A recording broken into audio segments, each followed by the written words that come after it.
Jadi ada 3 peristiwa yang disambut dirayakan dengan penulisan ini. Yang pertama adalah ulang tahun ke-10 Konsili Vatikan. Lalu dokumen ini juga ditulis setahun setelah sidang umum sinode para uskup yang membahas penginjilan. Dan dia ditulis juga untuk menanggapi situasi dunia saat ini. Di zaman sekarang ada apa?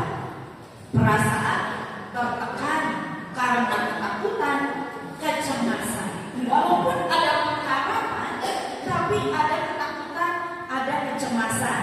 Sehingga katanya akhirnya di paling akhir ini kesimpulannya kenapa dokumen ini ditulis, supaya dalam masa sekarang ini yang tidak menentu dan penuh kekacauan, mereka, maksudnya pewarta Injil, dapat menunaikan tugas dengan cinta kasih yang semakin bertambah dengan penuh semangat dan sukacita.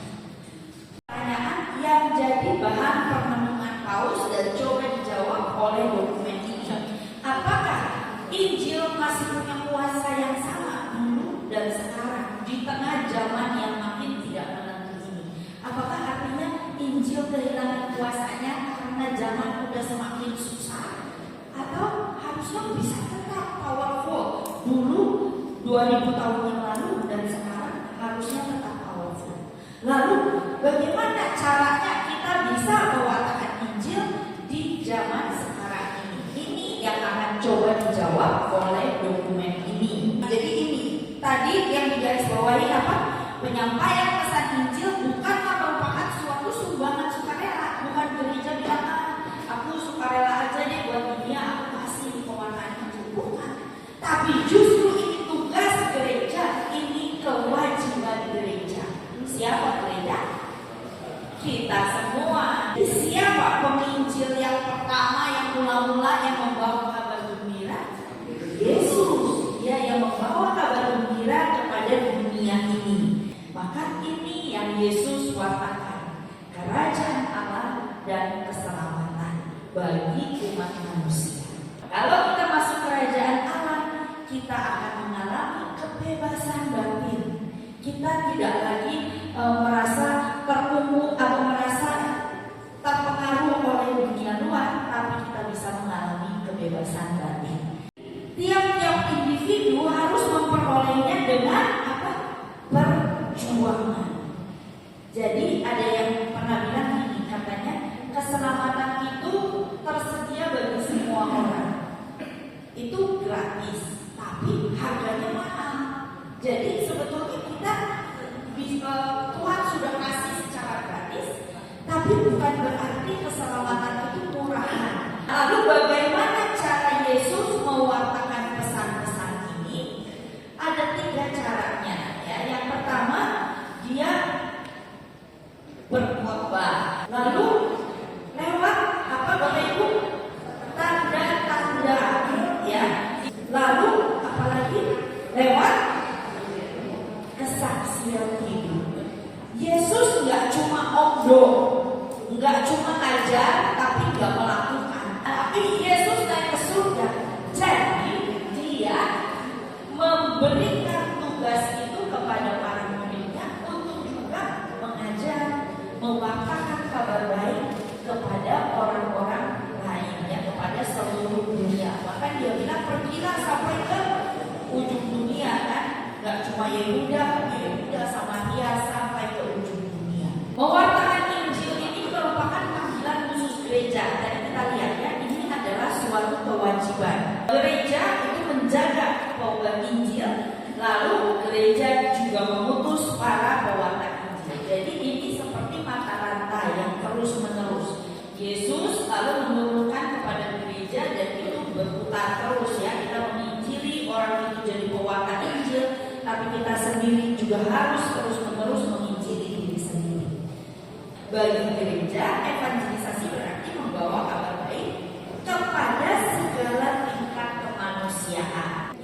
Ya, jadi ini semua aspek keluarga, kerja, dimanapun kita berada, kita mewartakan kabar baik.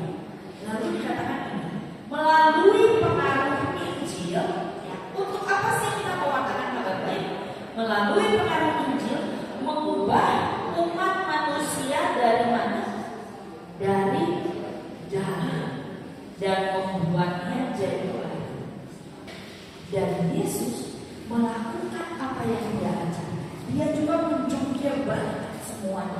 dengan kematiannya di kayu salib.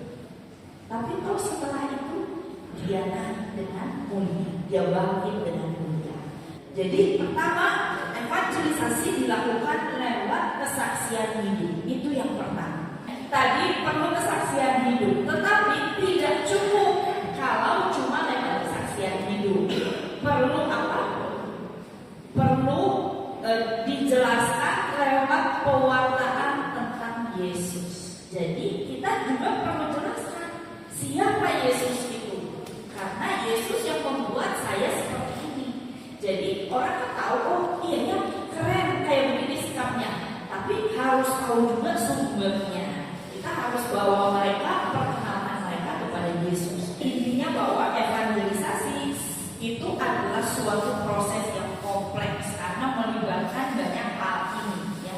Ada pembaruan kemanusiaan, kesaksian, pewartaan ini dan itu. Pokoknya kompleks, tidak sederhana memang, ya. Ini adalah sesuatu yang global, yang menyeluruh, yang mencakup seluruh aspek kehidupan manusia.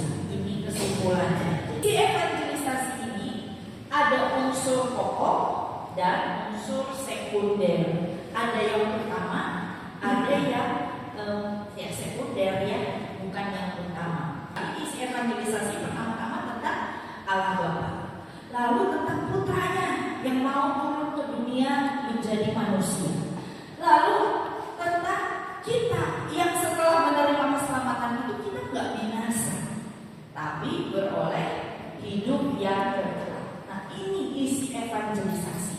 Dan ini kabar baik bahwa kita punya Bapa yang gak jauh, tapi Bapa yang mau peduli, yang mau dekat sama kita. Jadi ini ya, ini penebusan dari Yesus yang katanya bukan cuma penebusan yang imanen, yang cuma material, yang cuma kecil-kecilan aja, tapi betul-betul mencakup juga hidup kita sekarang dan hidup nanti di keabadian. Gitu kira-kira. Jadi ini kasih kepada Allah dan kasih kepada sesama. Ini evangelisasi. Nah, jadi inilah isi pokok dari evangelisasi. Intinya mulailah dari diri kita, lalu mencakup seluruh